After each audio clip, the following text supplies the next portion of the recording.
Good night, good morning, good afternoon, wherever you are in the world. Let me welcome you to this another episode of the Saudichress show. Ladies and gentlemen, thank you very much for joining. Thank you for waiting. I must say that it's a pleasure to have you here once again. Another Wednesday night where we look more so on educational content. And as you know, as it's expected, we have the tough talking candidate of the. Hold on a second.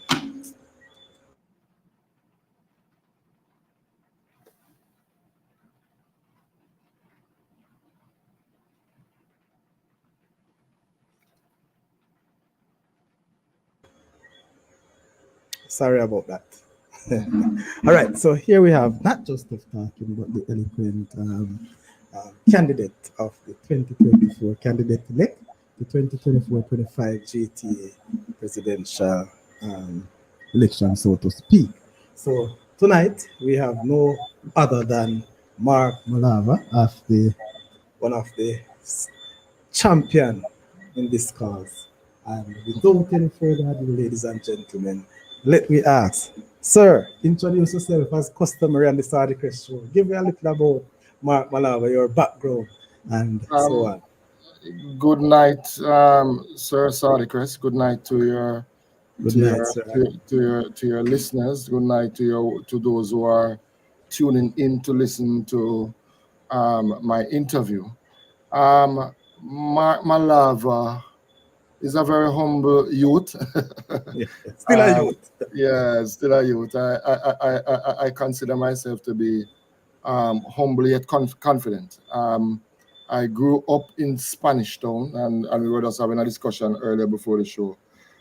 Grew up in Spanish Town. Was educated in the vicinity of White Church Street. I started my sojourn at the Spanish Town Infant School. Then I moved on from there to St. Catherine Primary. And then I moved from there to St. Jago High, where I became the head boy. Um, Interestingly enough, I always tell people that I was never a model student, but I gave a lot of trouble. I gave my mother a lot of trouble. My mother was a teacher, but she invested heavily in my education. She sacrificed a whole lot just so that I could get an education, and I'm humbled by that. And she sent me and my siblings to school on a teacher's salary. And interestingly enough, I am an educator. My brother is an educator. My sister is an educator. My grandmother was an educator. Um, it's the only profession I know, really. And I've over the years, I've been a very strident advocate for education and the need to transform education. I've been a strident advocate for teachers and the need to do right by the teachers. And I tell people all the time that my sojourn, I'm a principal now, but my sojourn to principalship was an interesting one. I did not go through the regular um, stages of becoming a principal, middle manager, going right up through the ranks. I literally moved from the classroom. And after 14 interviews and being rejected 11 times, I was selected for 3 schools to become principal. And then I chose to go to the ELS High School, to effect the change that I want, that I believe needed to be made. I have always told people that I don't necessarily need, I don't want a traditional high school, because I've always wanted to go to a school that needs fixing. Because if you put me in a school that doesn't need fixing, chances are we'll mash it up just to fix it back. Huh? I felt that schools needed type of leaders that will, help in the process of transformation and transforming the educational landscape. One cocoa still full basket in my eyes. So that's my that's it in a nutshell. I still consider myself a teacher. I am still very much a teacher. One of the things that I like to do from time to time is whenever a teacher from a particular department is absent or out sick or whatever, I will substitute for them. I will jump in and I will teach. At the end of the day, I am, merely the head teacher of the institution.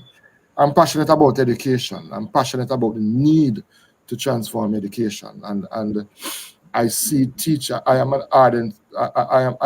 When it comes on to, I believe in critical theory. I believe in social justice in education and the need for to utilize that as the avenue through which we should transform education. Um, I love research. I like to delve into the research, especially I like to affay myself with what is happening in the educational landscape. Um, I like to write, so I've written more than 30 articles speaking about matters of education and the need, what needs to be done to transform education. Um, I've written on salaries and conditions of teacher. I have presented at various educational forums, including our very own, the JTA's very own Ed conference, research that is looking at critical theory from school leaders' perspective, um, from a school leaders' perspective. Yeah, so I love sports. You know, I'm Arsenal man. I am an Arne Gardens man because my sojourn. I spent a lot of years as a teacher down in Arne Gardens at Charles Smith High School. A lot of which I have learned. I garnered at Charlie Smith. I remembered during a particular period the community underwent a 4-year war, and it rocked the community in a very significant way and rocked the school. And I remembered an incident that happened, and I took it on myself to become a sort of voice for the voiceless. Inside there, I began to speak out on the violence, what was happening in the community. We led a march through the community. We partnered with Trenchtown at the time, and we led a march through the community to say to the marauding gunmen inside and the politicians and the powers that be that we can't continue like this because it was affecting education.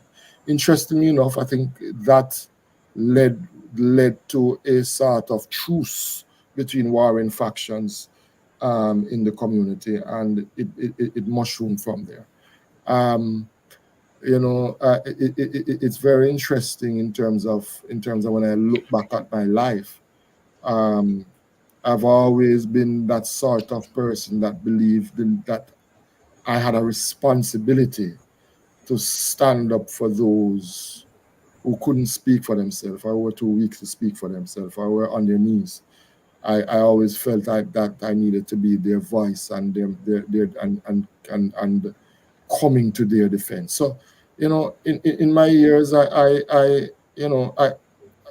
for me, I had faced a lot of victimization during my sojourn as a teacher, but everything that I went through, I believed it prepared me for a moment of leadership. And one thing I know about God, before He puts you in your purpose, before you can walk in your purpose, He prepares you for your purpose. And I believe everything led me there. People always ask, how did I become? How it was that three schools selected me and I moved from the classroom to the when I say moving from, I acted for years without being appointed or even being paid a salary as a HOD. Yeah, yeah. Even up to the point that when I was leaving, I wasn't even appointed. I hope, sir, as you mentioned that, I really want to cut you, because I realize this introduction is a very long one and Yeah, background. But as you mentioned that, I hope that you have something really and truly to tell us, especially the HODs, how to survive under yeah, those promissory notes, or should I say those long yeah. roles.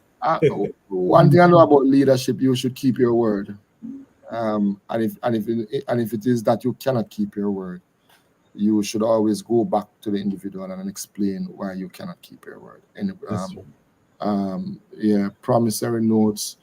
You know, when you inspire false hope, sooner or later it is going to come to an end, and bitterness creeps in. Yeah. And as such, it's always important to communicate and speak to individuals, not speak down to them, but across to them. I've always said that leadership is not about those in charge, but leadership is about those in your charge. Yeah. Principals lead more in terms of guiding and nurturing, whilst it is the teachers that do the heavy lifting in our institutions, and we have to support them as much as is possible. Yeah. All right. Mark, you know, in your introduction or so background, you know, this that you have said capture me, and I really look at it. You said that you're a builder, and you never really wanted a school that is already there, a tradition. You want something to really build on out of it. I want to compare that with the Jamaica Teachers Association, because many of us out here have thought that this JTA is fixing. How do you say that? Is it that JTA is on a stride now that you believe that there's not much to do as an organization or association? How will you do it? Is it that you'll have to tear it down to build it? No. You know, interesting in terms of my sojourn throughout the country, throughout the island, and engaging the teachers, there's a level of apathy and bitterness towards the JTA. You know, it reverberates everywhere I go, really. And in listening to the members, to the members, you know, the truth is the JTA really belongs to the members, but in many respects, I believe we have taken that away from the members. The JTA, and for me, I think we're at a watershed moment. There is a need for serious introspection within the JTA in terms of the collective leadership at the JTA. There's a need for us to take a step back and see how is it that we have been serving the members, because at the end of the day, it's the teachers that own the JTA. You know, it's really the teachers that own the JTA, and I believe that the teachers no longer feel as if they are part of the JTA, but because they are not a member of the gentleman's club, as some persons refer to it as, or the status quo within the JTA. But clearly, what is or who is a part of the gentleman club? Well, what the members are saying is that, you know, and I do subscribe to that view, that in some respects there is a group of an entity within the JTA that is clearly not doing the bidding of the teachers, but doing some other entity's bidding. And the truth is, you can't serve two masters. Yeah, you really can't serve two masters. For me, you know, and the last round of negotiations demonstrated in a very clear way to me that clearly some of us are really not as interested in the welfare of the teachers as we ought to be.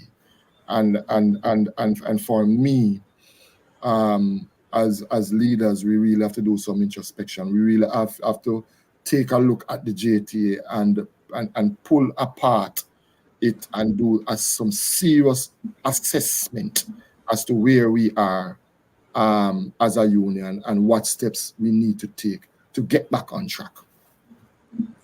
You know, that's an interesting statement that you made there, you know, because, you know, listening to some of your candidates, and so the way they articulate themselves, the way they put it across, and the reasons and so on for them to be a part of this initiative, this whole view of representing the teachers. What is your take to say that a principal that cannot represent or should not represent a teacher at this stage? You're a principal. I am your candidate colleagues, of course, are classroom teachers, as they say, and they are of the view that it is the teacher's best to represent the teachers. And you made mention of some of those things in how people are looking at the JTA right now. What's your view on that?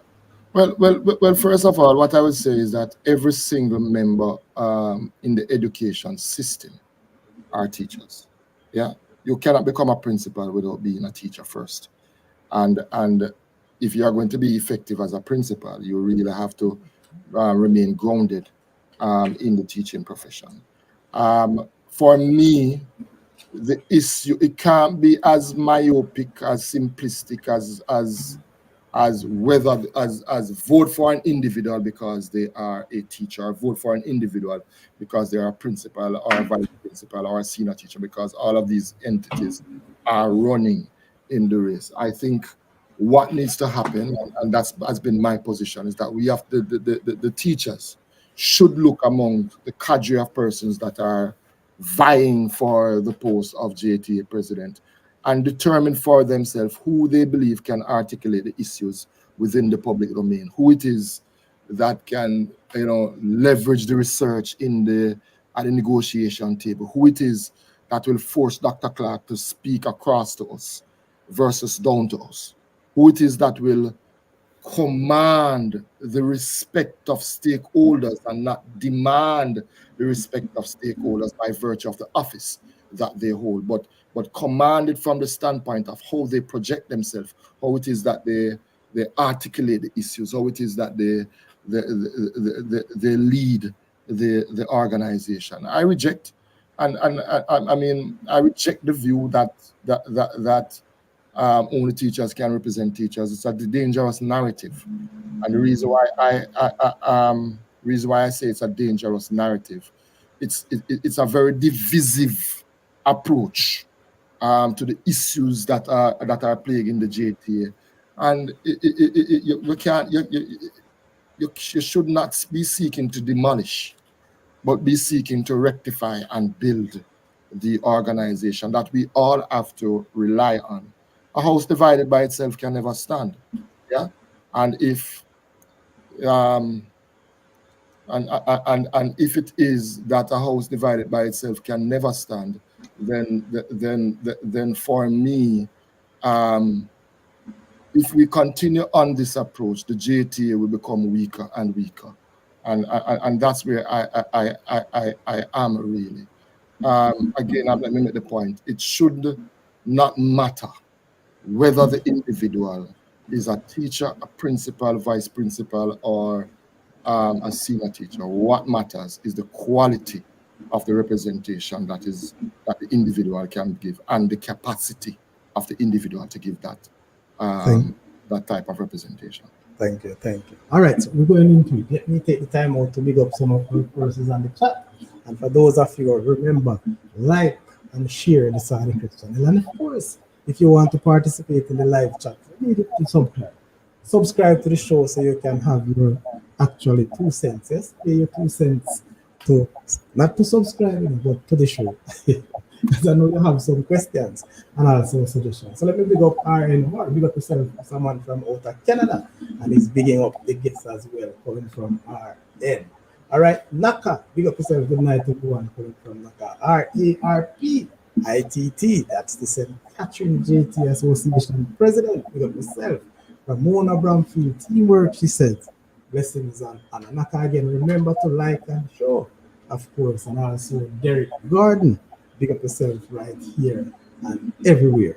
People, Mark, you have your manifesto. Yeah.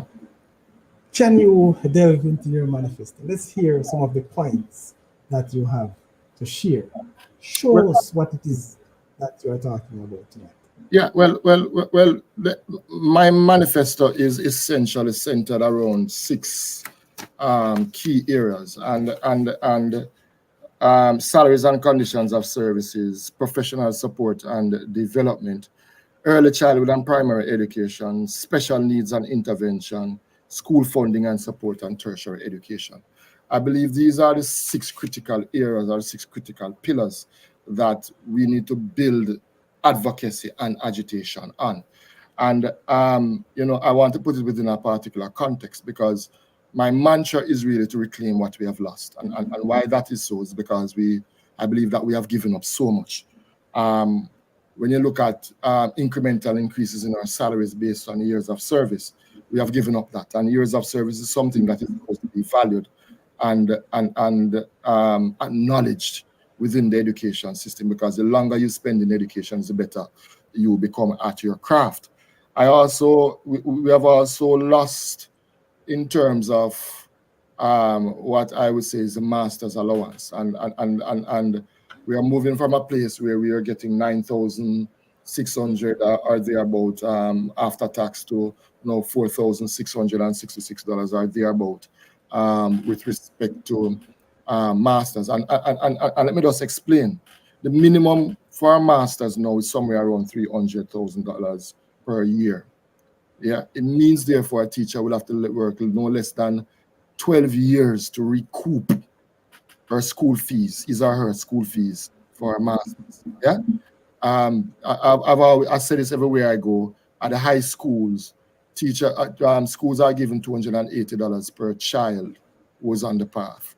So a student who's on the path program at a high school is getting more money than a teacher who has a master's in the system. Yeah. Hold on a minute. Yeah. This sort of comparison is very, very interesting. You're saying to us $280 per day. Yeah. Is that you're alluding to for path program students? Yeah. Right? And you're saying that the teacher with a master's is not getting $280 per day for that master's? That's exactly what I'm saying. That's exactly what I'm saying. You understand? So what would have led your predecessor or the present hierarchy of the JTA, or should I say the previous who actually went to the negotiation, what would have led them to not see this sort of thing? What would have led them to actually accept such an agreement with all these anomalies, if you want to call it? Yeah. I can't speak for them. My assessment of it is that clearly the negotiation team was not as informed as they should have been about various reports that were out there. There are 3 critical reports. It's actually more than 3 reports, but there are 3 critical reports. The Orlando Patterson report, the 2021 IDB report on education, and the Ernst & Young report. Yeah. No. These reports, I believe that they should have been, especially the Ernst & Young report, should have been leveraged in these negotiations. And permit me a little bit to speak about the Ernst & Young report and provide a little bit of background. The Ernst & Young report was that report that was commissioned by the government and used by the government to justify the public sector restructuring exercise.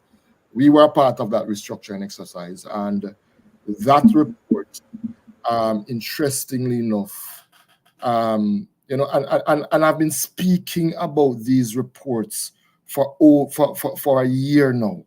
From the time these reports were brought to my attention, I've been bringing these reports up in various meetings, at special conference, at annual conference, in various forums, general council, central executive, speaking about these reports and the impact that it has in terms of the negotiation. I don't believe that we were as informed as we should have been about these reports, and I don't believe that we were as united as we should have been with respect to these reports, and really we came out worse off than it. And then, because after the masters, I was going to come to the report, because within that report, the report recommended that the classroom teacher should actually be on band 6, but instead the government placed the teachers on band 4. 15 the trained graduates on band 4 when the report recommended that they should be on band 6. Band 6 starts at $3.5 million and ends at $4.2 million. So if we were on band 6, we would have been at $4.2 million starting point minimum. as of April 2024. And the difference between band 6 and band 4, which ends at $3 million, I think it starts at 2.7, is $1.2 million. Now, $1.2 million, you take out taxes from that, that boils down to $900,000 a year, $75,000 after tax per year. That is how much the government has deprived the teachers of. I use the word deliberately, robbed the teachers of. Now, this is a very same report that they use to justify paying themselves. Yeah. That's the question I want to ask. You're saying to me, this same report you're alluding to, that is the one that was used to guide them to pay the teachers. Yeah, that they should have used to guide them to pay the teachers. So they didn't use it. They did not use it in the way that they should have. They didn't use it in the way that they should have. Because they didn't implement it in the way that they should have. Yes. Oh, because it is that this report to me, it's a secret. Very few Jamaicans would have had eyes on this report. Yeah. But the report is out there. It took some digging. It took some digging, but I mean, I became interested in the report because of a meeting that we were having, and that report came up at the JTA meeting. And I began to dig. I got my hands on the report. I read the report. I must have read that report about 6 times. It has more than 65 pages. It's an abbreviated version. It covers the various public sector, and it has the tables there as to who must go where. Because what they did, when you look at the report, and interestingly enough, the middle manager should be on band 8. That's somewhere around $5.3 million based on the scale that the government presented. I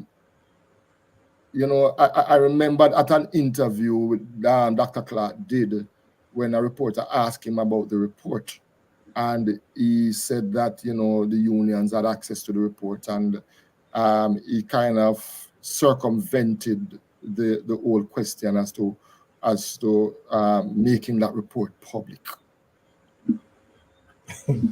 So is the responsibility of the Ministry of Finance to publicize this report? I would want to think so in the interest of transparency.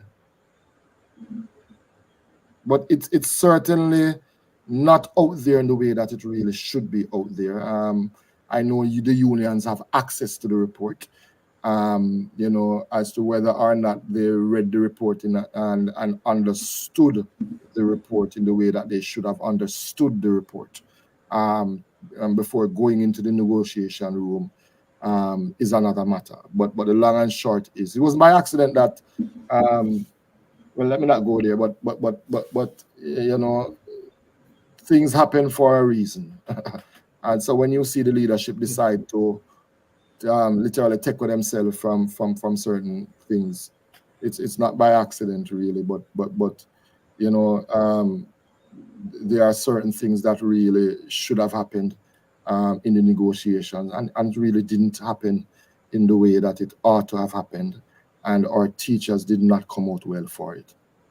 Mark, if what you're saying is true, and I'm just saying, if what you're saying is true in terms of using this report to guide, yes, the negotiation, or not, let's not call it a negotiation, the compensation review. Restructuring, yeah. The restructure. Mm-hmm. Every union has, or should I say, had a copy of this report. Yeah. I guess because JTA is an association, they never have it. But they are a union. It doesn't seem so. I know. You hear of the other unions, but Jamaica Teachers Association, it should have been named Jamaica Teachers Union. Yeah, but I know for certain that they would have had access to the report. My God. This even looks worse to me. But tell me, Mark, you are strong on it and you have read it, you have actually conceptualized it based on how you sound and what you're delivering to us tonight and what you have been saying over the past couple of weeks, maybe months. How can you get, and how will you get to the Ministry of Finance or the government per se to get back to this report, to Well, review the report in an yeah, effort, yes, to get teachers where they are to be? Because yeah, that is a big step though. yeah, it is. You know, I've been preaching the gospel with respect to these three reports for a while now. You know, and the fact is that I've even heard some of my other candidates, all of the other candidates actually, Yes. mentioning the report in one way, shape, or form. Yeah, I understand, and speaking to the report based on things that I would have put out. Yes. And I'm happy about that, because what it is saying to me is that if I can get my opponents to start to listen to me and preach from the same preaching Mark, the gospel, you're then sure about this, that, man? You're sure it's because you talk about it, they're speaking about it now? well, at the end of the day, I have never heard them speaking about it before. Okay. But the point that I'm making is that if I can get them to start talking about the report, Yes. certainly I should be able to convince Dr. Clark to start to come to the table and start and let us speak to the report in the way that it ought to.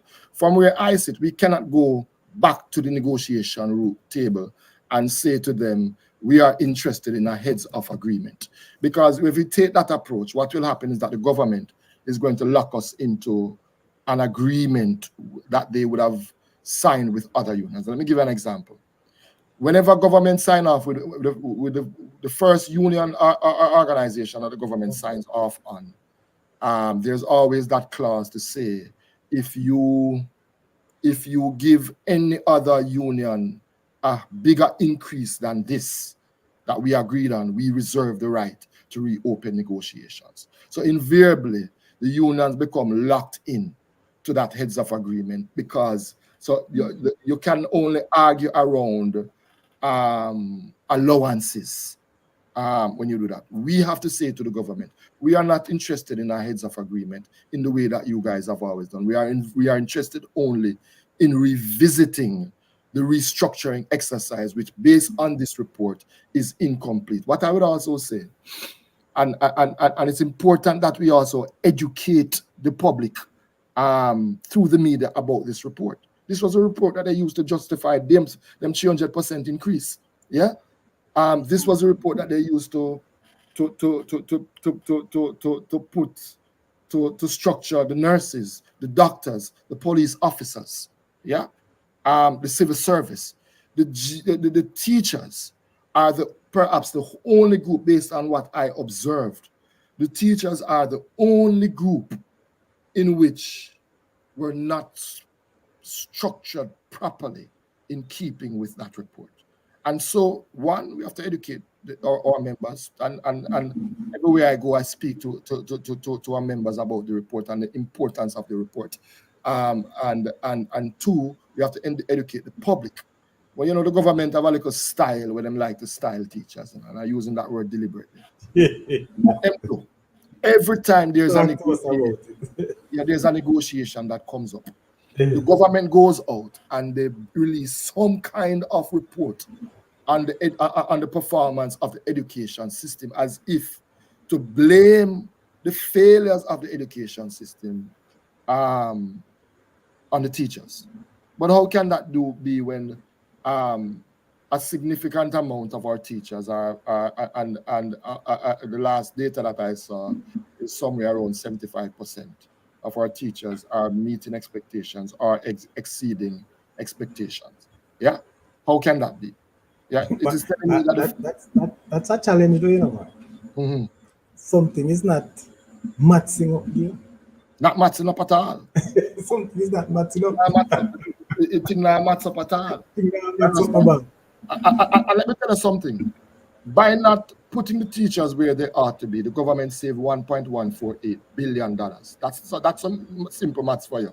Yeah, yeah. They saved $1.148 billion, and they recoup more than $3 billion by virtue of rolling in the allowances and taxing them.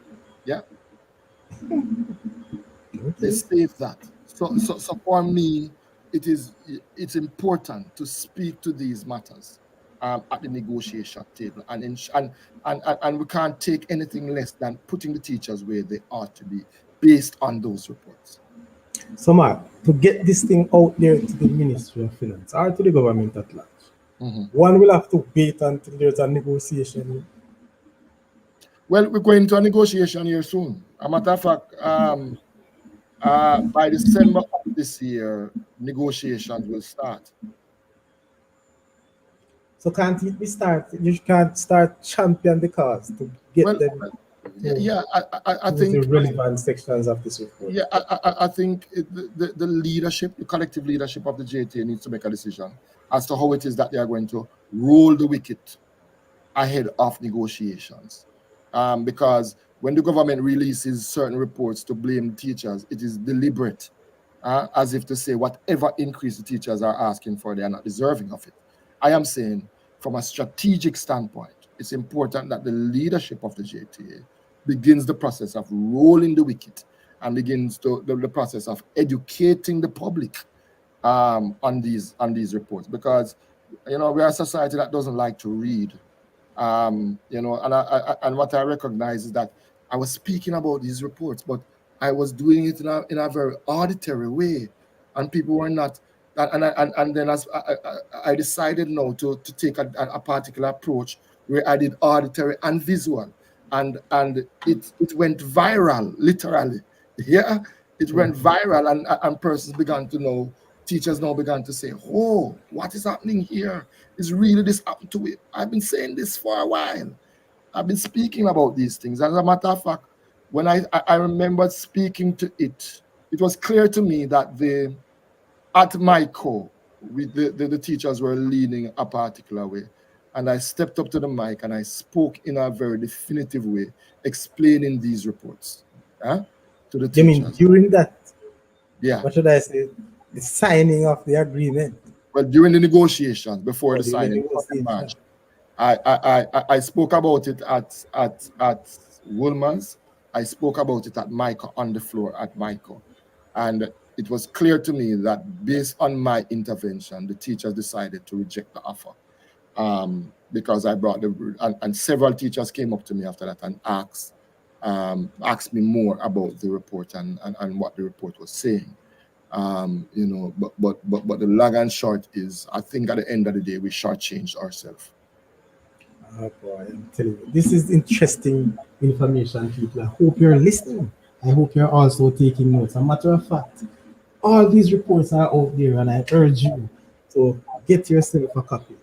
They are online. Even if you are unable to download the entire thing, because sometimes there are some little. Hey, you know what? But I tell you the truth. I don't know much about negotiation. Let me put it this way. Maybe because I follow the JTA too much. So I see JTA negotiation a bit short or somewhat a failure based, especially listening to you. But let me ask you, what position you held in the JTA prior to that? Well, I've always been a member of the JTA. I served. I served on the. I played the role of contact teacher for a while when I was at Charles Smith. I was invited to be to sit and I was invited to sit in the cabinet of Lasagna Harrison, former JTA president. In the capacity as chairman of the secondary committee, so I would have sat on general council. I would have sat on central executive. I am a member of the salaries and conditions of services committee for St. Thomas. I also sit on the secondary committee at St. Thomas and the parish, and also at the parish level. We must never. What I will say though is this: we must never confuse years of service with quality service, because there's a difference between the two. In the time that I served on the General Council, 5 resolutions were tabled. 2 in my capacity as chairman of the secondary committee, and 3 I individually tabled. 1 in terms of taking the government to court over the salaries and conditions, when it is that clearly the government failed to honor the agreement that the teachers ultimately agreed to accept. And up to this day, it grieved me to my spirit, because every single time I voted no, because I recognized then that it was a bad deal for teachers. Yeah. There are two other resolutions that I moved that resulted in an escalation of teacher agitation for better salaries and conditions of services. And I think in many respects I have demonstrated bold and audacious leadership. Very bold and audacious leadership in that regard. I have been a champion in various forums with respect to certain things, and I always tackle the minister and the Ministry of Education on matters of education, because it is my forte, and I do my research and I leverage these research in these discussions, principal ministry discussions. I've been very outspoken on issues of education and the impact that decisions are making at top level, that decisions that are being made at the top level on the education system. So that is where I am at, really. Mark, outspoken indeed, champion. And this message that I post on screen, Mark is a man that can get back what was taken from teachers. All our increments, we're getting it back through Mark. Mark all the way. Sir, let me ask you again. I didn't ask, I don't think I get the answer. But the truth is, I know for a fact, in time gone by, that whenever you find people like you who are hard hitting, the powers that they would find some way, something to quiet you or to quiet them. Mm-hmm. No, sir, all of these things that you have been speaking about, all of those things that these persons are saying, who will get them back? Oh, will you get? Are you saying to me that the persons in the past were just definitely weak? They were lacking teeth. No, I can't say. The Minister of Finance, the hard man, the man they call Nigel Clark, to at least come to the table looking at these instruments. You see, there are some. We have to take a very strategic approach, and Einstein says, Einstein's definition of insanity is doing the same thing over and over and expecting a different result. In terms of quieting, if what I will say is this: if you can be bought, you most certainly shall be sold. Yeah. And the moment you are bought, you do not have the respect of those that have bought you. Yeah. We have to be very strategic in our approach. Dr. Clark prides himself as being very intelligent and prides himself as being well researched and that sort of thing. We are going to have to leverage the research, these reports at those negotiations. But another strategic approach that we have to take is, no man is an island.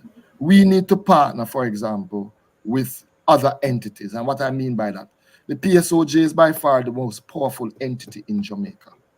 Yeah. It is the one entity which regardless of whichever government that is in power, when them talk, government listen, because they control two things: money and public perception. We need to sit with them and speak to them and get them to understand where we are, what these reports are saying, so that they can lend their voice to our cause. Yeah. Because our output is really their input, and there are synergies between us and them. What I would also say is that one of the things that I believe need to happen, and I've made mention of the fact that we need to give back the JTA to the members. This is what I am proposing: that we amend the Constitution, yeah, to ensure that when it comes on to salaries and conditions of services of our teachers, every single teacher have a vote and not just the delegates. In doing that, you marginalize the status quo, but two, you're giving back the union to the teachers. Three, you get a better representation of the will of the membership, and it's not easily influenced, because let's face it, you can fool some of the teachers and some of the time, but you can't fool so much teacher all the time. Yeah. And as it will not lend itself to manipulation in the way that it is done. We are going to have to speak to the public as well, to get the public to understand where we are as a society. But you see, there is a crisis looming in education, you know, and the ministry has not begun to treat with it in the way that they ought to. Teacher migration. Yeah, teachers are leaving this country primarily because they are looking for greener pastures, and it's some of your premier teachers, those teachers that are in the optimal level of their prime, that are lifting up and leaving the system. And the government's approach to this is, you know, you can take two approaches. Either you seek to replace or you seek to retain. The government approach is seeking to retain. When it is that there has been significant declines, to seek to replace, yes, yeah. And I don't know how they are going to achieve this when it is that, especially the STEM areas, when it is that one matriculation at two teachers' college has declined, more water than flour, because in the education system there are still poor vacancies that have not yet been filled. And what it does is, because principals now have to respond by merging classes, yeah, by giving teachers additional sessions, it further burdens those that are here. So I'm saying the government response need to be to seek to retain, because it's going to cost less in the long run, in seeking to retain our teachers here. And that means that you're going to have to take a serious look at how it is that you compensate our teachers in the way that they ought to be compensated, to induce them or to entice them to want to stay in Jamaica. Mark, you're talking about, I just want to back up a little in terms of the ban that you suggest teachers would be. Mm-hmm. There's a food for thought, and many of our teachers, as you mentioned, are disgruntled. I mean, they are disgruntled to the fact that some persons find themselves comparing themselves, you know, are not just themselves, but their salary with that of their superior, their principals, and so on. So if you move teachers to band 8, will the principal remain at the band they are, or you want to increase another band? Yeah, well, the truth is the report has been very definitive, you know. So it's not just the teachers falling between the educators falling between band 4 and up to band 9 have not been properly situated in keeping with the report.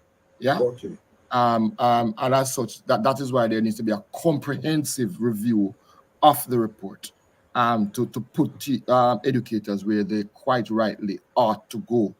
You know, so the middle managers should be on band 8, and what the government did with the bands is that they compressed the bands with respect to teachers.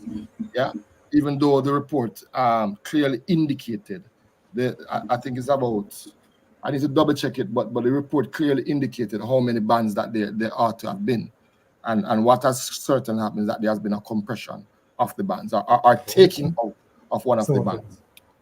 Yeah. So to me now, sir, and let me get this clear. Are you saying the teachers per se should be at band 6? Yeah. And those with special responsibilities should be at band 8 based on the report. Based on the report. Okay.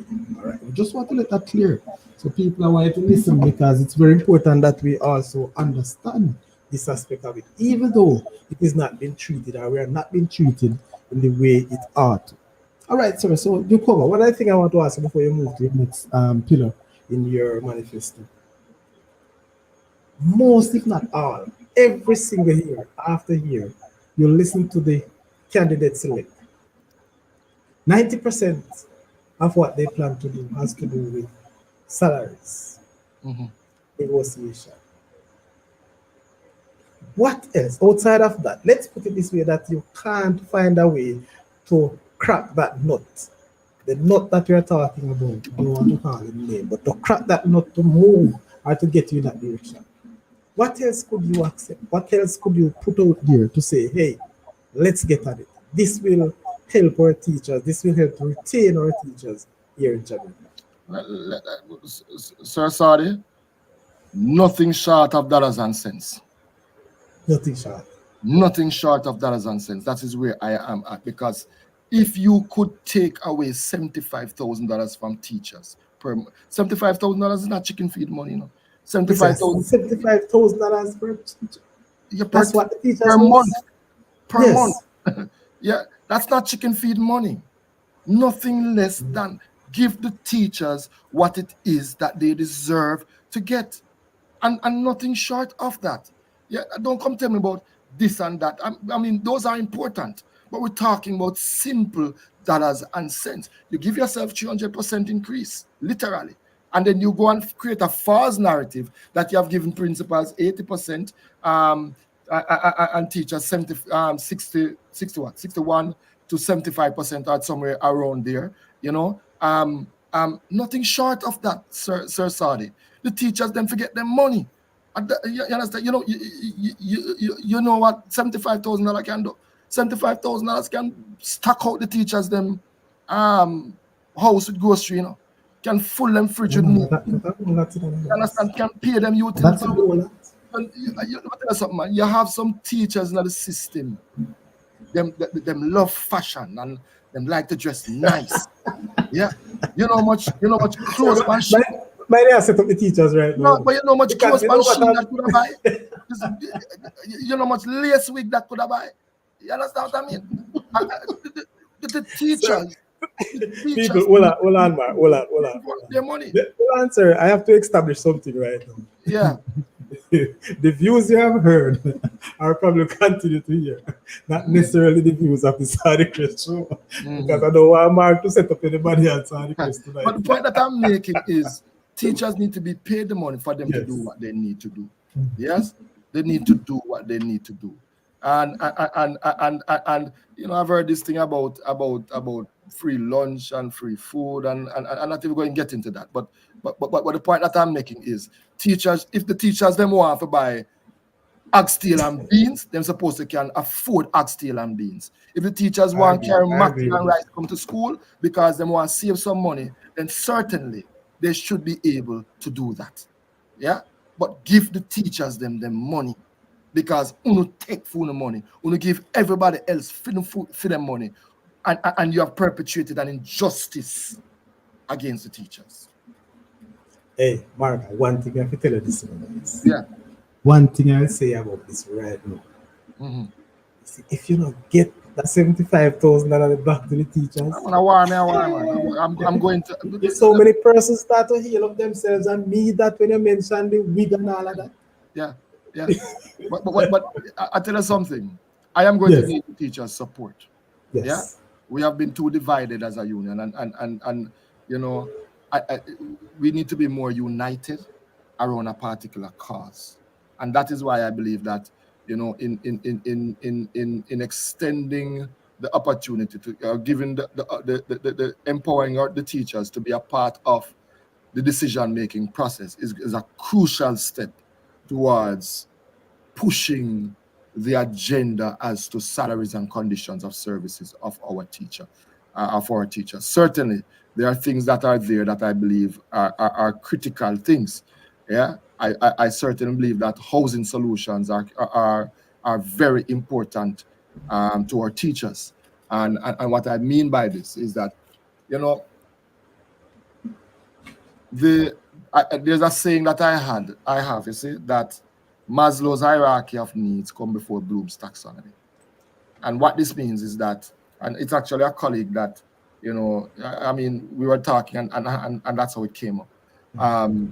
And I say that to say that a teacher cannot be in the classroom and be expected to be operating at an optimal level when it is that she is thinking about, or is it that her mortgage is going to pay, or is it that she's going to find food for the house, or is it that she's going to find lunch money for her child, or when it is that she's going to pay off Chris and Charles, or Access, or AM, or TIP, or Educom, or JTA Cooperative. they will not be operating at an optimal level in terms of engaging the students in the way that they should, because their basic needs of food, clothing, and shelter are not being met.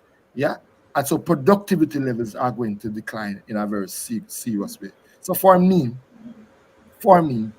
it's important to ensure that the teachers are paid properly their salaries. It's important to ensure that there's a return on incremental increases in our salaries based on years of service. It is absolutely important to ensure that the teachers are paid for their masters. You know, masters are not chicken feed money either, you know, man, because you know, one of the things that I was saying, I wonder how Dr. Clark would feel if it is that he was in the education system and was not being paid for his qualifications. I wonder if he's watching the show. I would love for him to be watching the show. So he needs to perhaps get himself acquainted with me so that he knows what I'm I'm about and what Oh I'm coming man, to the table with. don't give him too much time for him plan. Well, you know, if you've But ever read the book, if you've ever read the book, The Art of War, you will know that you don't release all your strategy. all right, sir. But the people don't want to hear them still know. Well, like I'm asking to ask. not everything good for talk. Yes. All right, Mark, to talk about early childhood. Mm-hmm. About Early childhood yeah, in your manifesto. yeah. No, there's a problem that I have as it relates to early childhood and the movement, the pace. Yes, they have the Early Childhood Commission, an agent of government, agent of the Ministry of Education. Mm-hmm.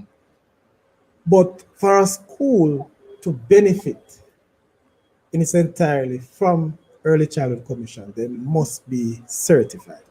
Mm-hmm. But what I have seen, the same body who should say or who are there to certify the schools are the same body that are barring the schools from certification. Mm-hmm. What is your take on that, and how will you address that?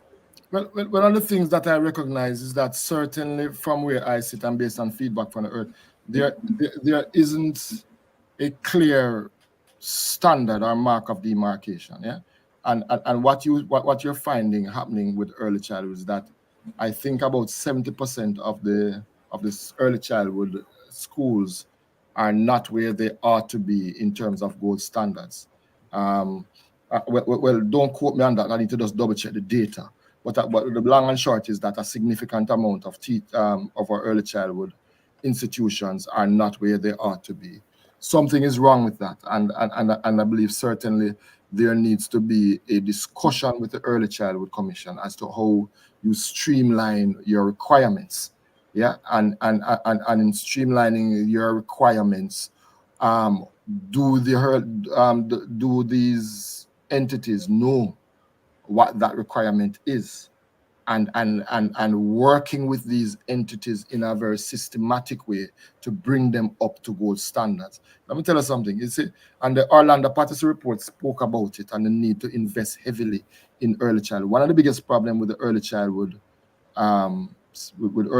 sector right now is that there are far more private players than the government. So there are far more private players in early childhood than government. Mhm. So yeah, so there is a need to, and one thing I know about these type of entities that they are usually in it to make a profit. They're usually in It's it a business. to business. Yeah. But hold on, Lemar, hold on. You're saying more private than public. Yeah, that's what is happening now in the early childhood. But I'm alluding to the fact that the very public institutions are unable to certify. Yeah, I was just And about to since go that there. is the minimum or the minimal, that those public institutions are, should I say, in the smaller bracket. Mhm. Why is it so difficult? Yes, to put the money where our mouth is. We're talking about spending big and early childhood, but it's not being done. Yeah, and interestingly enough, the Patterson report spoke about it. and the need. The policy report spoke about the need, about the fact that early childhood sector is underfunded. Yeah, and in that regard, in that regard, there is a need for the government to really pivot and treat with the issues of early childhood and what is happening. Because if the pillar of early childhood is not fixed, then and that's the foundation, then you're going to have a ripple effect. So that goes up to primary school, and then from the primary school it goes up to the high school. So from where I sit, certainly there is that need to invest, and it must be done in a very deliberate and strategic way. Interestingly enough, I have been following the reports from the minister with respect to the Orlando Package report and the oversight, the education oversight committee,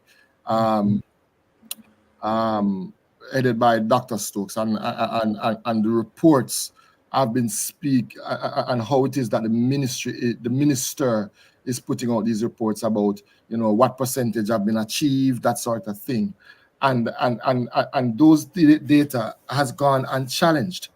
And it's not being done in the way that, for me, ought to be done, because you ought to be concentrating, prioritizing early childhood as one of the critical pillars and fixing that there.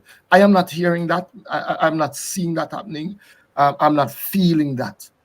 If you understand what I mean. And so one of the things, when you look at some of these public entities that don't even have certification in the way that they should have certification, that is cause for concern. So for me, early childhood commission need to be one, you need to overhaul it. Yeah. It need to be properly resourced, and it also need to be properly funded. And when I say resource, it also means human resource. Yeah. It will also mean human resource. So when you do that, they will now be empowered to carry out their jobs effectively. But there needs to be dialogue and discussion about how it is that they streamline the requirements.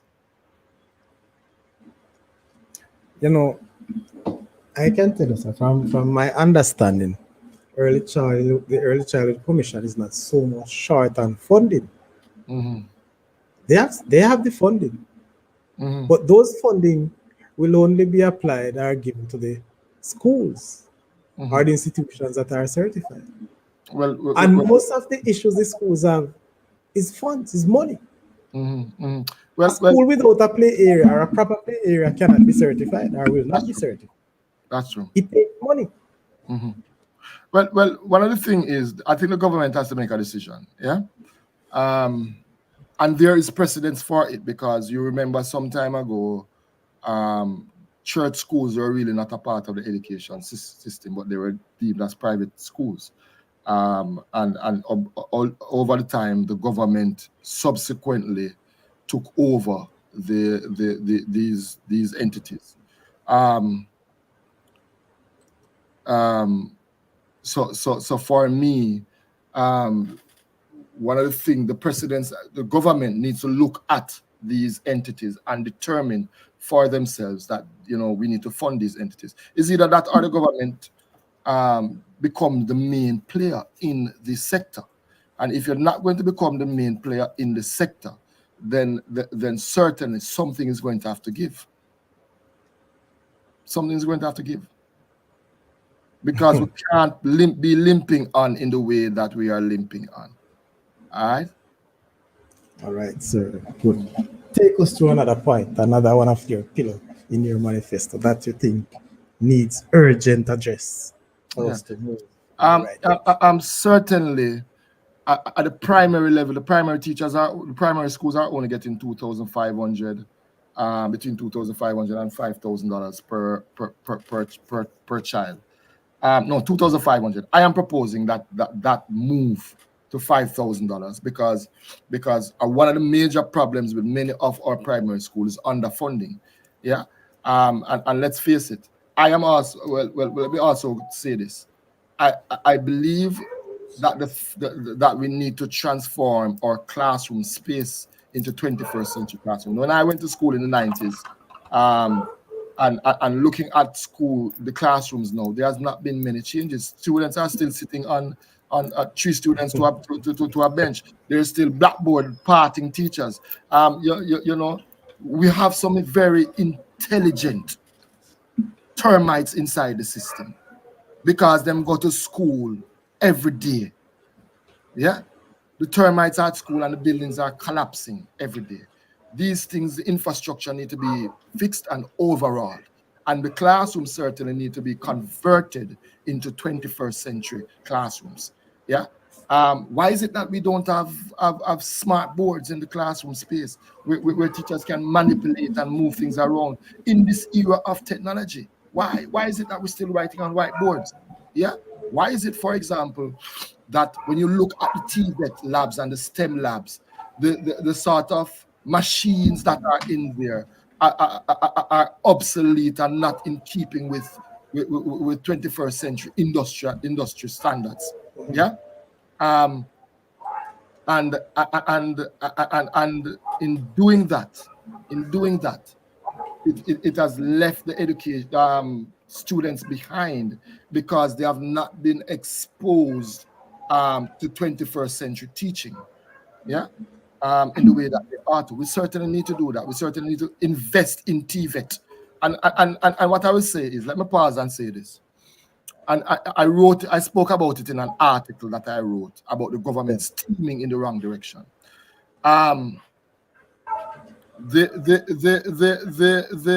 What I have recognized, for example, is the government borrowed millions of dollars, US dollars, the other day. And in borrowing the millions of US dollars the other day, they have now decided that they're going to build, I think it's about 6 or 7 STEM schools or STEAM schools across the island.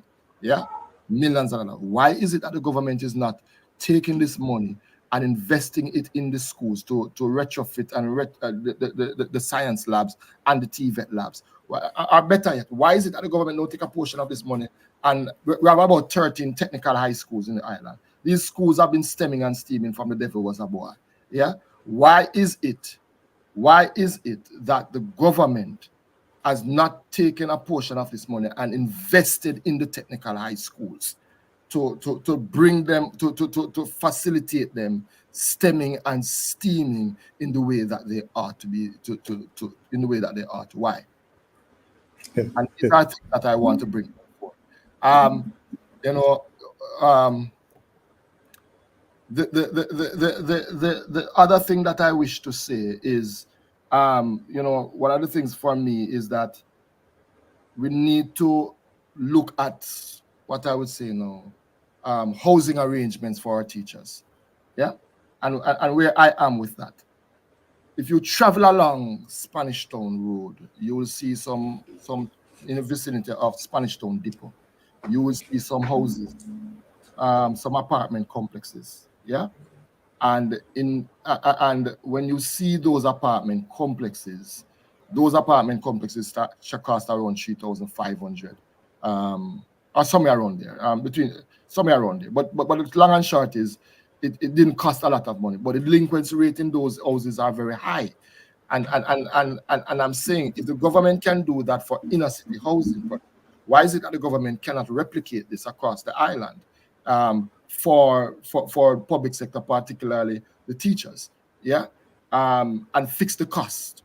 No. For example, let's say the unit cost to build one of these apartment complexes, one of these apartments is $5 million. Mm-hmm. The government can do a markup of 20%, and NHT fully finances that to the teachers. Yeah. But I also believe that if an individual can go the route alone because they don't have somebody to partner with and they can afford the mortgage, then NHT should also facilitate that. I really believe that ought to happen. So you're saying that NHE should give 100% financing? Yeah, because what I'm saying is that through the NHT they can build these housing solution. But you see, let us partner with Nurses Association of Jamaica and the Police Federation and collectively approach the Prime Minister, because I think we'll get more if we band together and lobby the government for these type of things. And through the NHT, they can provide 100% financing. I have heard this argument about $14 million on the open market. Let me tell you something. That's simply not going to work. And why is it not going to work? If you do that for teachers, through NHT, you're going to have to do that for all public sector workers. Yeah? You're going to have to do that for all public sector. Oh man, but if you're negotiating for teachers, you're negotiating for teachers. Yeah, and the point that I'm making is that the government is not likely, from a government standpoint, is that they are not likely to do that to the NHT, to say, okay, teachers, we are going to give you $14 million to go on the open market. Why? Because it's likely that they are going to have to do that for all the other entities who ask it. Yes. And then when you do that, and let's say the government does that, then you're really venturing on the turf of the banks and the building societies. Now, the banks and the building societies are big lobby groups in Jamaica. Yeah, the Bankers Association, the PSOJ, Manufacturers Association, Employers Federation. These are big lobby groups in Jamaica. And let me give you an example. Jackson moved a table of motion in Parliament when he wanted to put a cap on the banking fees. Yeah, he got bipartisan support, and on the day in question, the government side decided to vote down that bill. Yeah, and some persons on the opposition side abstained. Phone calls were made. All right. Yeah, Mark, I see where you're going, but I think I want to leave out that part of it, because let's focus our conversation, our discussion on the teacher's perspective. I know that may have an impact, but I don't want it to seem like we're bringing any politics at all into the issue. And I understand, but guess what? I know it has a bearing, but let us focus on that. And you mentioned that, sir. And are you saying, you talk about, if the government should go somewhere for 100% for teachers, they might have to do it for all public sector workers? Yeah, they might have but to. Are we sure? Or should I say, can you convince us or tell us some more about the band and the point and the scale? Are the nurses aligned properly or satisfactory? Yeah, the nurses are aligned properly, and if they are, we should be able to get something different from them too. So we should be able to get in that if we are negotiating for 100%. Most for what? In terms of the salaries? No, if we don't get the salaries, we should be able to get some other benefits. Yeah, so I am not saying that we won't. We need to look collectively as to what the benefits that we want. I'm one, for example, who believes that the government can offer a one-off payment to teachers whose child is going to a tertiary institution. I do believe that the government can do that. Let's say a one-off payment of 200,000 for the first year, or 300,000. But if they do that, and let's say up to 2,000 teachers apply for that benefit, that's $400 million a year. So that can happen. I also believe that there needs to be, from my standpoint, the government needs to revisit the Saudichress health benefits and how much benefits that are afforded to them there. Yeah, you understand? What I was also saying, though, because I want to come back to the nurses, a nurse who is just leaving teacher training school, going into the system, starts about 3.7, and as of April 2024, they are at 4.7. And they are on the correct band, but we are not on our band. And as such, it's important that we push that agenda. So yes, there are benefits that we ought to take, and yes, we should push for those benefits, in terms of what the teachers would want and how we can get more benefits for them. But let us be mindful of certain things and the strategic approach that we are going to have to take in getting it, because you can't just go to the table and say, give us this, give us that. The government is always going to crunch the numbers and determine for themselves that they will not be able to afford that one way or the other. So we have to be very strategic and very deliberate in terms of what we are asking for and how we push it. But it is something that we should be prepared to push. All right, sir. So tell me something now, sir Mark. You say the free thing. What free would you give to the teachers? What What what would what you lobby? What aspect of your manifesto would have speak to something that the teachers would have gotten free? I mean, just because you alluded to the fact that some persons, some of your candidates would have mentioned free lunch and free breakfast and so on. You said Mm. that earlier. Are you saying that you're lobbying for anything for our teachers to get free? To get one? Are you not lobbying for anything, any point, any benefits for teachers to get them free? No, man. Where I am at is that we Mm. have to look at exactly what it is that our teachers would want. We have to do the survey. We have to collect that information from them, and then make a determination as to what it is that we should approach the government for. Um, what I am saying though is that for me, and I'm going right back to the report and what the report has said, and where and the salaries that the teachers should get. Yeah. Yes. And I am saying from where I sit, the government certainly needs to pay the teachers properly, and let's start there, and move into what it is that the teachers can benefit from. So that's where I am at, really.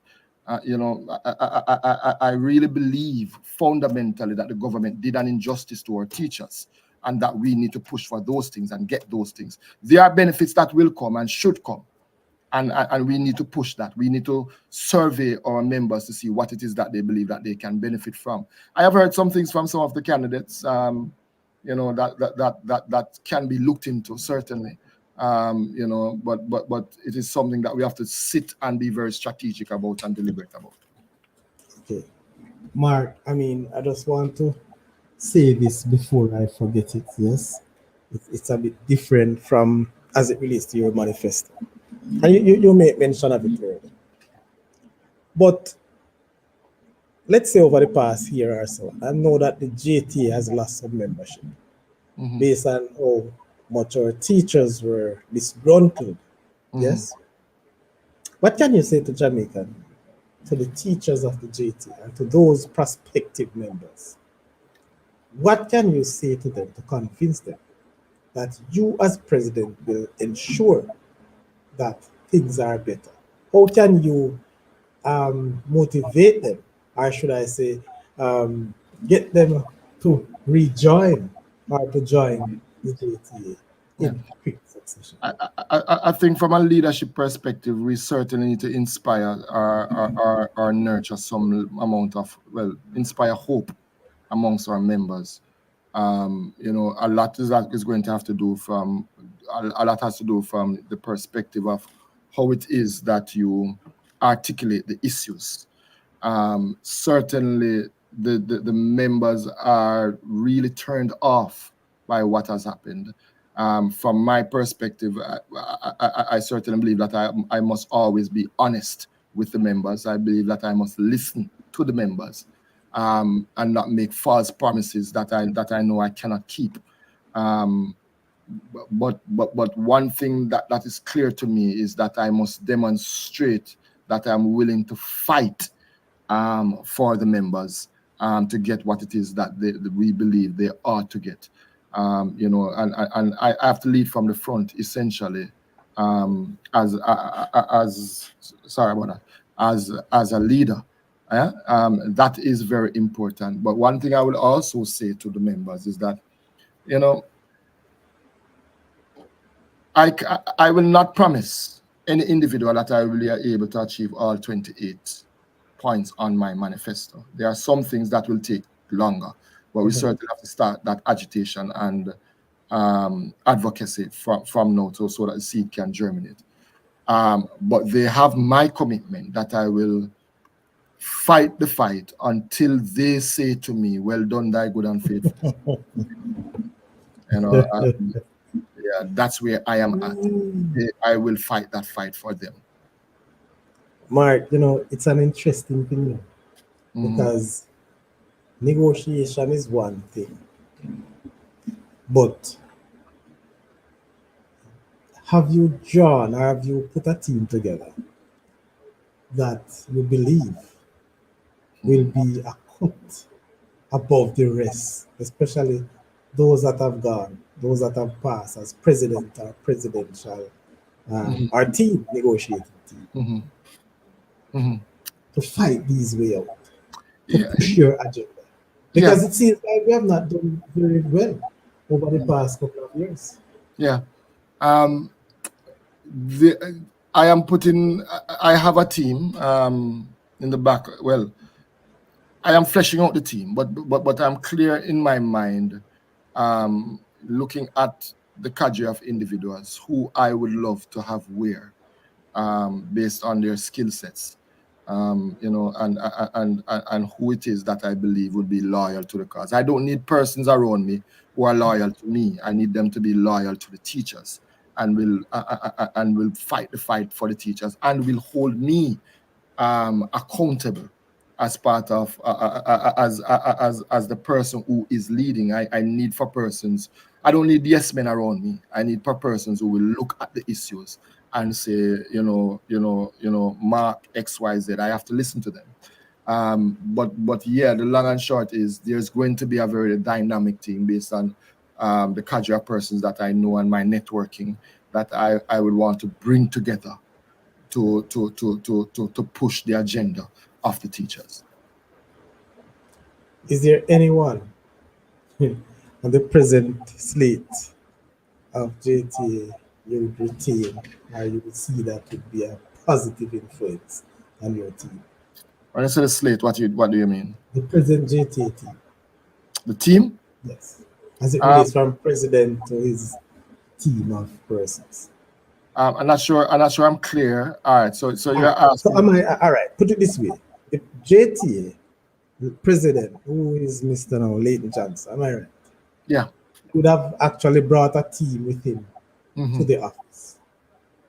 Yeah. He would have selected his cabinet basically. Yeah. Right. So from his cabinet, do you see anyone there, including the president, that you would love to keep on or to continue in your cabinet? I have not done the assessment in that way just yet. My mind is on certain persons that have demonstrated a commitment to teacher advocacy. Those persons who have had that track record, certainly in my mind, with respect to teacher advocacy, those are persons that I would want to be a part of my team. Um, I can't say that I have completed my assessment or my full assessment in terms of the persons that I want. It's not something that can be dealt with in a very frivolous way. It takes significant thinking, significant deliberations, significant consultations in respect to the team. But rest assured, I do have in my mind a team that I believe will be able to do the bidding of the teachers. Have you seen any other candidate that you would love to be on Um, present? Given where I am at, Mhm. there may be one or possibly two that I may give due consideration to. But at the end of the day,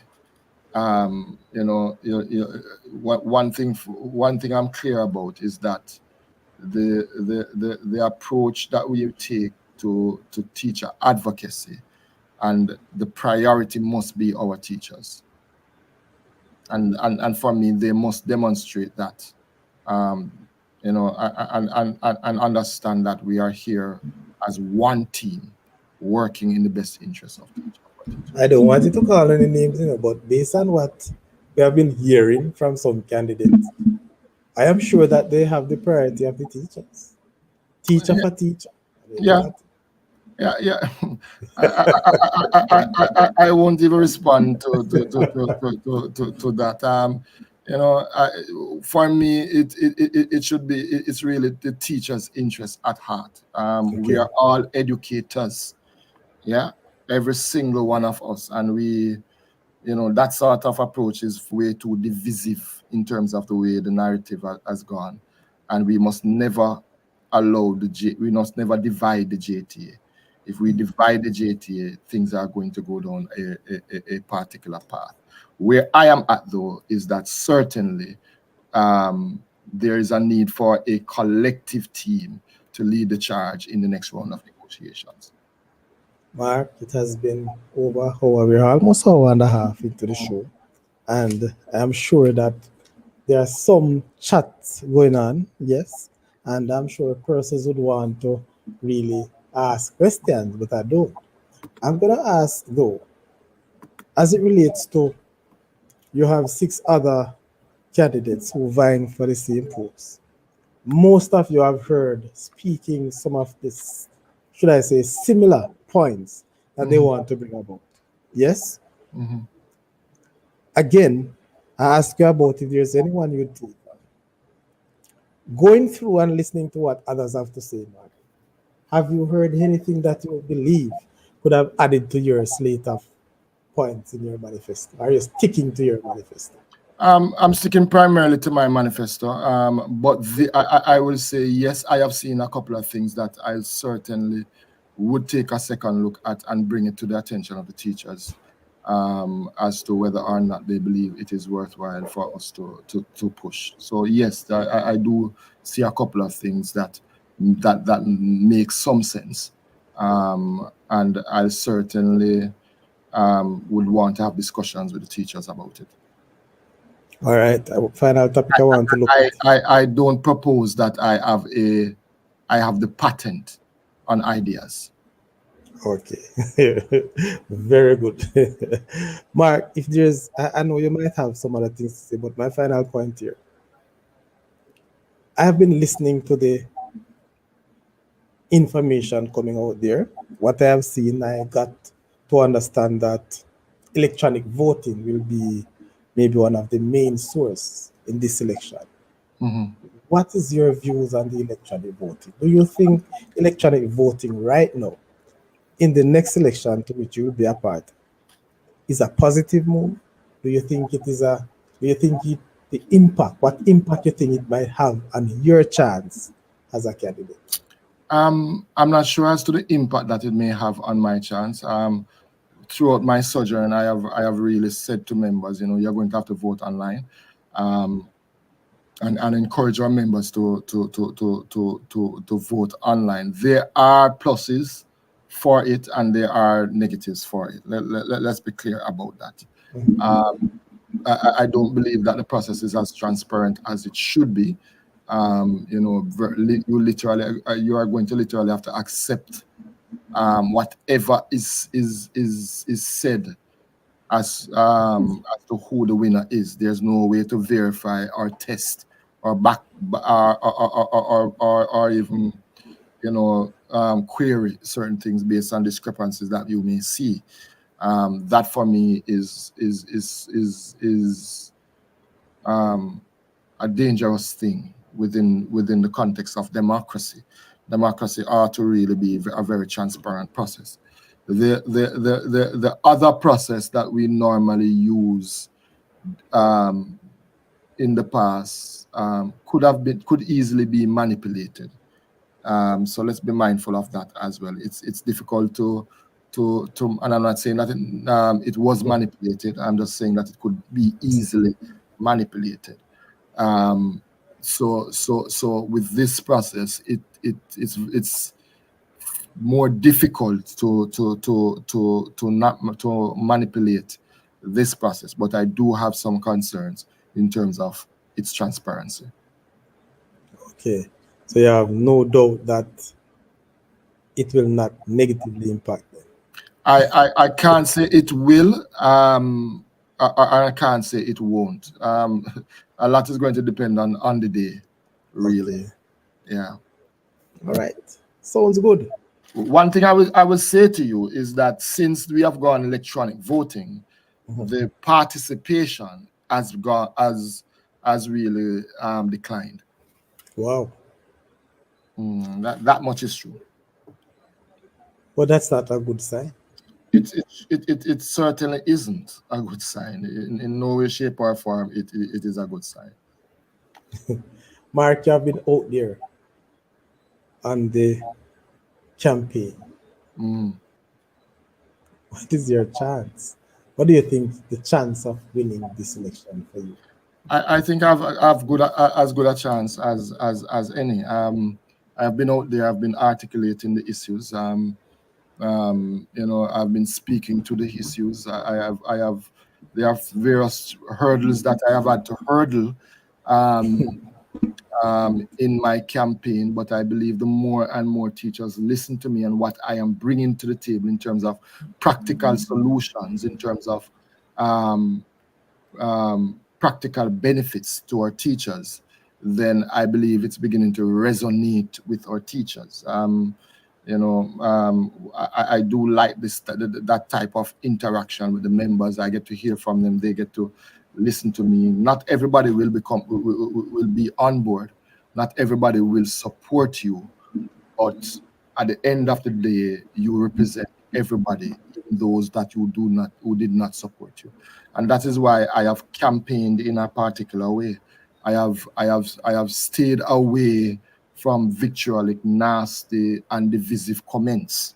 Really, and I've been very insistent to my team of persons around us that we must conduct our campaign in a particular way that is um, beyond reproach. We must never seek to tear down that which we aspire to.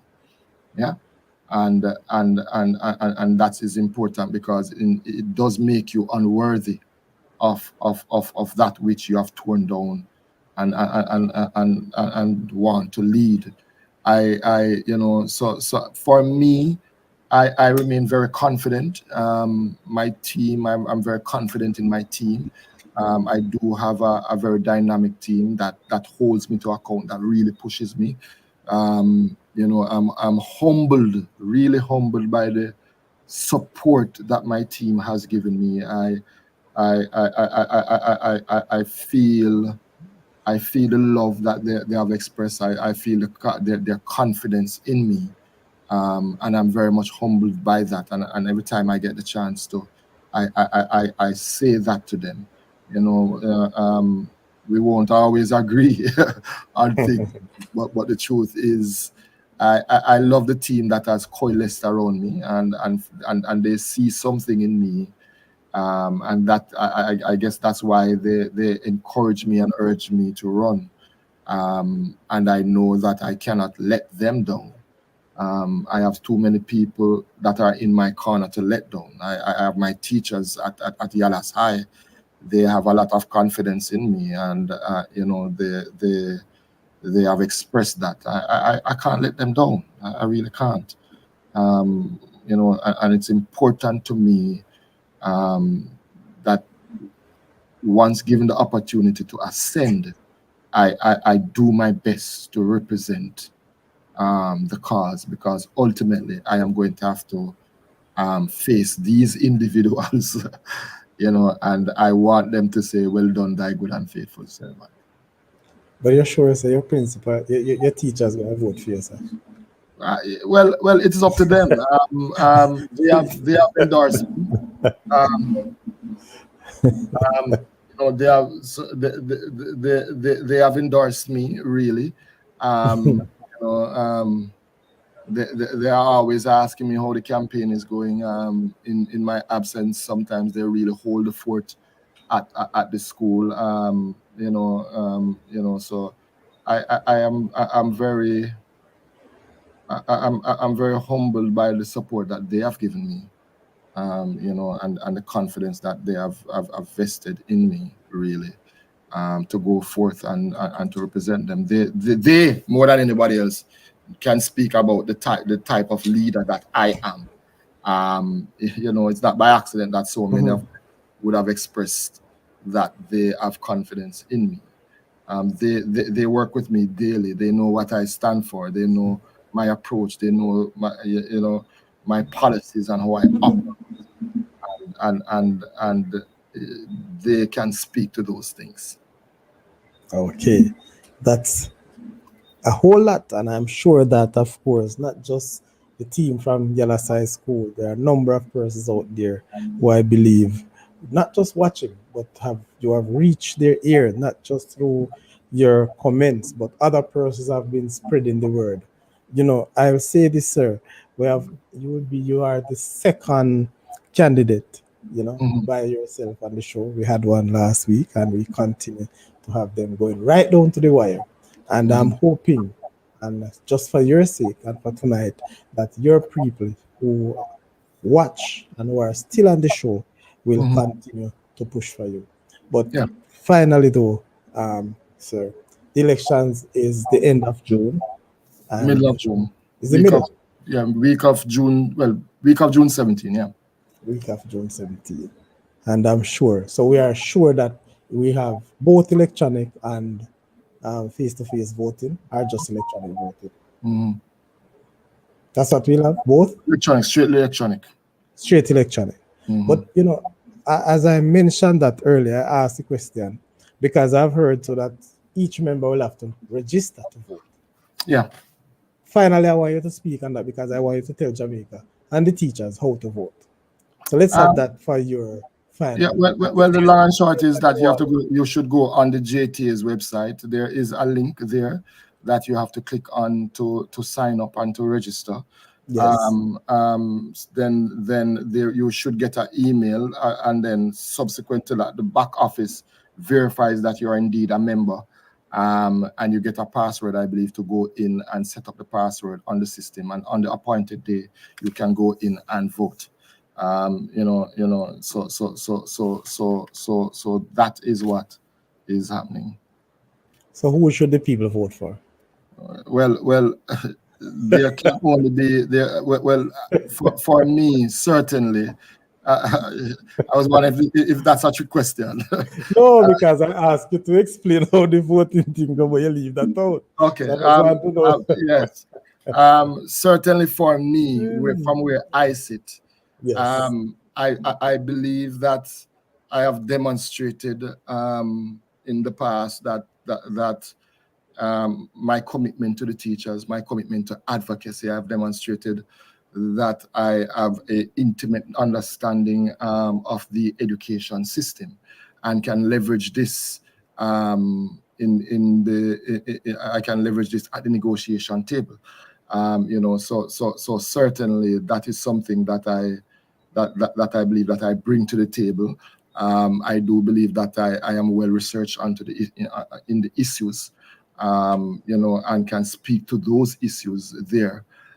Certainly for me, the members have to decide for themselves who they believe can represent them at the table. I believe at the end of the day, though, that we should reclaim everything that we have lost. And at the end of the day, that candidate that can do that is Mark Malabver. Okay, thank you very much. That's Malabver, people, the second of 7 candidates going up for the 2024 candidate elect, or 2024-25. Of course, in the next couple of years, one of these will be our president. Yes, and for those of you who have a strong belief in Mark, this is the time. Yes, this is where you have to make your mind up. If you think you have heard enough from Mark Malava tonight, people, please ensure that you like the channel, share the content, and of course, subscribe, because you don't know where the Saudichress show will take you, but for sure, you know where you are now. Ladies and gentlemen, I thank you very much for joining us. I thank you, Health by Taj, and I want to say big up Osiskianda Thomas, Derek Garden, Let's Talk Education Research, Ramona, yes, Donald, Derek. Miss Thomas is actually one of my teachers. Oh, she comes out very last.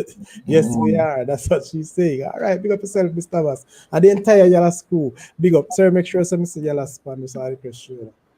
All right. Bap, bap, bap. Bap, bap. Yeah, man. RARP IT. Big up yourself. Donald again. Big up yourself. Everywhere you go, and continue to I join don't. us on the Yeah. show. Winston Robinson, Alfred Thomas. Oh, we never see Alfred earlier, man. Pillars are based on research and facts, not lots of noise without substance. Big up yourself, Mr. Alfred. Anyway, there. All right. Mhm. Yes, I also want to pick up, who is this one now? Um, Yes, Heather Nichols. Thank you very much for joining and thank you for sharing. RR, bless up yourself. You chip in one time and go. Jamil Shah, thank you. Mr. Lee, big up yourself as well. Devoy Chambers, yeah man, Devonia, I should say. Thank you for joining. Kevin Garden, you were here as well. So a whole lot of people here tonight and big up RN who are coming out of Canada, the Saudichress fan. Naka, bless up yourself. And bless up to all my fans and my future fans for the Saudichress Road. This has been a very wonderful 1 hour and 40 minutes, and I'm sure that you never regret being here tonight, and you will be here again. Reclaiming what we have lost, that is what Ramona saying, and I hope so, based on what Mark alluded to. That, of course, all the teachers who believe and know that they have lost many, a matter of fact, just many things, not just the salary, but the Mhm. different Many things. benefits through allowances. I know Yes, that some of those indeed. have went, what has And, not went up tax, and injustice has been done to our teachers, and and we need to injustice right has the been done. wrongs I hope that can happen for the good of the cause, and for of the good of course, cause. blessings one and all. Thank you very much, Mark. Hope to see Mhm. you again on the Saudichress show. If and when you win, I hope that this is the first show you'll give your first victory speech, and let I me hear it. salute you, my brother. Bless up yourself. One love. And good night, everyone. Good night. Thank you again Mhm. for Bye joining bye. us. All right. Blessings.